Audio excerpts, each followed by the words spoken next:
आप समझ ले, बंधन आसान है, मुक्ति कठिन है। चाहे वो संसार का बंधन हो, चाहे संबंधों का बंधन हो, चाहे रिश्तों का बंधन हो, बंधन बड़ा आसान होता है, मुक्ति इससे कठिन होती है। लेकिन दुष्ट दुर्दांत रावण आदि राक्षसों को भी मुक्ति दिलाने के लिए जगत जननी जगदम्बा जानकी जी ने बंधन स्वीकार कर लिया। जानकी जी की आंखों में काजल शोभा नहीं पाती थी, जानकी जी की आंखों में करुणा शोभा पाती थी, और करुणामय जानकी जी का जो चरित्र है वह वाल्मीकि रामायण में है। इसकी चर्चा आने वाले समय में हम सब करेंगे। पूज्य स्वामी जी के द्वारा जो समय प्राप्त हुआ था उसके अंतराल में 2 शब्द हमने आपके समक्ष निवेदन किया। आइए 2 बार भगवान नाम लेते हुए यही वाणी को विराम देते हैं। आगे की हरे राम राम राम सीता राम राम राम, हरे राम राम राम सीता राम राम राम, हरे राम राम राम सीता राम राम राम, हरे राम राम राम सीता राम राम राम, हरे राम।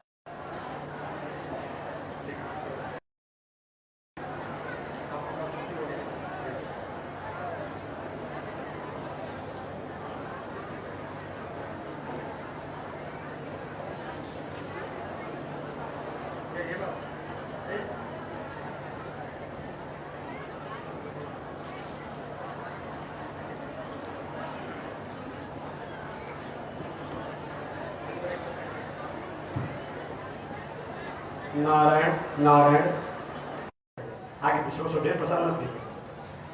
बोलिए श्री लक्ष्मी नारायण भगवान के। भाष्यकार भगवान श्री रामानुजाचार्य स्वामी महाराज के। श्री प्रतिभात शंकराचार्य स्वामी जी महाराज के। हरिओम। शांति शांति शांति।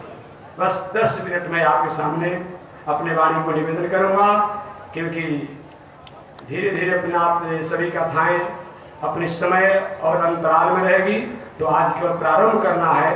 तो चलिए मैं 10 मिनट में आपके सामने अपनी बातों को निवेदन करूं। तो प्रथम दिन मैंने निवेदन किया था, पिछले दिन विचलन भी आती है। जो व्यक्ति हर परिस्थितियों में अपनी संस्कृति अपनी मर्यादा से समझौता नहीं करता है, उसके जीवन में संकट समस्या आपत्तियां तो आती है, परंतु वह व्यक्ति उन अनेक प्रकार के संकट समस्याओं के आने के बाद भी उससे अपने जीवन को पार कर लेता है, उबार कर लेता है, कहा नहीं जाता है, और इंद्र ईर्ष्यावश उसके तपस्या मर्यादा को भी भंग कर देते हैं। इतना ही नहीं, इंद्र की सबसे बड़ी कमजोरी यह भी है कि हम तो बड़े पद पर बने रहे, ऊंचे पद पर बने रहे, हमारी गरिमा और स्थिति बनी रही, लेकिन अगर दूसरा कोई व्यक्ति ऊंचे पद और गति को प्राप्त करना चाहता हो तो उसके पैरों को नीचे खींच देना इंद्र का स्वभाव होता है। आप रहा तो मैं यही कहना चाहती हूं कि राम जी को राजा बनाने के लिए पूरे अयोध्या में तैयार। हमको भी कुछ लोग ऐसे होते हैं, लेकिन हमारी भावनाओं को थोड़ा याद करते हुए हमारी भाषा को बोलेंगे, लेकिन उसमें भी उनका ईर्ष्या द्वेष और कहीं न कहीं फटकाव कहीं बात होता है। बात तो ऐसे बोलेंगे कि मालूम पड़ेगा हमारे वो आदमी है, लेकिन वास्तव होते नहीं है। मंथरा ने कहा कि मैं भी चाहती हूं कि राम राजा बने। मंथरा ने कहा मैं भी चाहती हूं कि राम राजा बने, परंतु राम। मंथरा ने कहा यही तो मैं जनाने के लिए आई हूं, यही मैं जनाने के लिए आई हूं। तो कैकेयी ने कहा होगा, सारी तैयारी तो अयोध्या में हो चुकी है, बाकी होगा क्या। मंथरा ने कहा कुछ बिगड़ा नहीं है, काम बनने को तो बहुत कुछ बनता है, लेकिन बिगाड़ने के लिए काम 1 सेकंड में बिगाड़ दिया जाता है। नहीं देखे हैं आप, रुआ का ढेरी हो, गांजने में रुआ निकालने में बहुत श्रम होगा, एक सराई के तीली को उसमें फेंक दिया जाए, रुआ की ढेरी जल जाएगी अपने आप में। ये भी सारी व्यवस्था।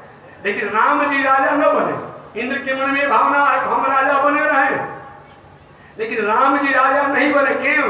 कि अगर राम जी राजा बनेंगे तो हम देवताओं का मंगल अपने आप में जो होता है बाधा पहुंच सकती है, क्योंकि अनेक दैत्य असुर राक्षस इतने प्रभाव हो चुके हैं कि हम दैत्यों का हो सकता है किसी न किसी काल और समय में हमारा देवलोक समाप्त हो सकता है, हम देवता पलायन हो सकते हैं। परंतु राम जब जंगल में जाएंगे, वनवास जाएंगे, तो उस समय उन दैत्यों का इनके द्वारा वध होगा और हमारी देवलोक वस्तु अपनी स्थिति और अपने आधार पर टिकी रहेगी। कितना बड़ा स्वार्थ है, कितना बड़ा स्वार्थ है कि हम अपने आप पे बर्दाश्त नहीं होता है। ये सरस्वती देवी ने देवताओं को कहना देते समय देवताओं का परिचय बताया है। ये मैं निवेदन करता। इस तरह देवराज इंद्र दधीची बाबा के हड्डियों के अस्त्र शस्त्र विश्वकर्मा द्वारा बनवा करके, और जो भी देव समुदाय में बलिष्ठ बलवान प्रबुद्ध निपुण विशेषज्ञ थे, उन लोगों को सहारा लेकर के अपने आप में और देवासुर संग्राम हुआ और अपने दैत्यों इत्यादियों के माध्यम से भी साधना तपस्या कराया। बताया गया देवासुर संग्राम और वृत्तासुर इत्यादि जो माध्यम से बताया गया, जब संग्राम हुआ था उस संग्राम में यह अपने आप निर्णय किया गया है कि जय और पराजय का, हानि और लाभ का, सुख और दुख का कोई व्यक्ति कारण नहीं होता है, कोई वस्तु कारण नहीं होता है, कोई व्यवस्था कारण नहीं होता है, कोई व्यवहार कारण नहीं होता है, वह काल कारण होता है। काल तो अब दधीची बाबा द्वारा प्राप्त हड्डियों से अस्त्र शस्त्रों को बनाए, लेकिन फिर भी पलायन हो गए, पलायन हो गए अपने आप में। और पलायन होने के बाद बताया गया है अंत में जिसमें वृत्रासुर से संग्राम हो रहा था, मैं कल भी बताया था, वृत्रासुर संग्राम जब हो रहा था, एक बार वृत्रासुर संग्राम करते करते अचानक उसके हाथ से अपना उठा लो, बताया गया है। इंद्र जो है उस वृत्रासुर को कुछ समय तक मौका भी दिया कि अस्त्र को उठा ले अपने आप में। उसमें वृत्रासुर ने कहा, इंद्र तुम राजगद्दी को प्राप्त करने का अधिकारी तो हो, लेकिन याद रखो सुखस्य दुखस्य न कोपि दाता, इस दुनिया में सुख और दुख का कोई दाता नहीं होता है। परो दादा दीप्ति कुबुद्धि रेशा, जो भी अपने आप में क्या माला की सुंदरता रह जाएगी? नहीं रह जाएगी। लेकिन पहनने वाला व्यक्ति केवल माला को ही समझता है कि माला सुंदर लग रहा है, नहीं, अगर उसमें भीतर अपने आप में जो धागे हैं, जो सूते हैं, अगर वो कहीं टूट जाएं तो माला बिखर जाते हैं, माला का कोई मतलब नहीं होता है। तो हम करते तो हैं, भीतर हमारे अपने आप में सूते के रूप में, धागे के रूप में जो परमात्मा हम, जिनका नाम एक ने मैंने बताया था, विश्व शब्द बताया गया है, विश्वान यानी सूर्य, अर्जुना, पूषा, त्वष्टा, सविता, भग, धाता, विधाता, वरुण, मित्र, इंद्र और 12वें नंबर में वामन भगवान का नाम आता है। देवताओं के सबसे छोटे भाई वरुण देव के पुत्र वाल्मीकि जी भी हैं, और वरुण देव के पुत्र अपने आप बताया गया है कि इसमें बताया गया है कि वशिष्ठ ऋषि भी है। अब यहाँ प्रश्न करें महाराज, वशिष्ठ ऋषि तो अपने आप में हम लोग जानते हैं कि ब्रह्मा जी के हैं, यही लोग कहते हैं, तो एक कथा यहाँ तो प्रसंग नहीं है, लेकिन अनंत शास्त्र में बताया गया है कि वशिष्ठ ऋषि का 2 बार अपने आप जन्म हुआ है। ये जान लीजिए, वशिष्ठ ऋषि का 2 बार जन्म हुआ। कोई आपके पुत्रों की सकुशलता में किसी प्रकार की कोई त्रुटि है क्या?